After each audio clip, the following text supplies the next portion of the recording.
Hello দর্শক, Brazil বিদায় হওয়াতে সত্যিই ভালো লাগছে না। আর্জেন্টাইন বিশ্বসেরা খেলোয়াড় লিওনেল মেসির মন নেই ভালো।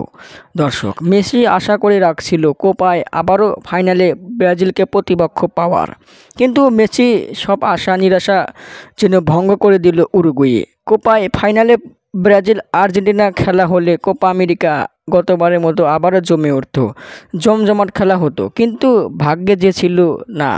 এবার কোপায় সেমি খেলা, ব্রাজিলের বিদায়ে দেশে বিদেশে বেশ জলঘোলা। কী হতো উরুগুয়ের সাথে ম্যাচ জিতে সেমি খেললে? ওদিকে লিওনেল বললেন, সত্যি অবাক লাগছে, ভাবতে পারিনি ব্রাজিল হেরে বিদায় নেবে। ব্রাজিলের জন্য মনটাই খারাপ হয়ে গেল আমার। দর্শক, এবার কোপায় নিমদল ছিল ব্রাজিলই। কোনোভাবে টেনে টুনে কোয়ার্টার ফাইনালে ওঠা ব্রাজিল শেষমেশ বিদায় হলো কোপা থেকে।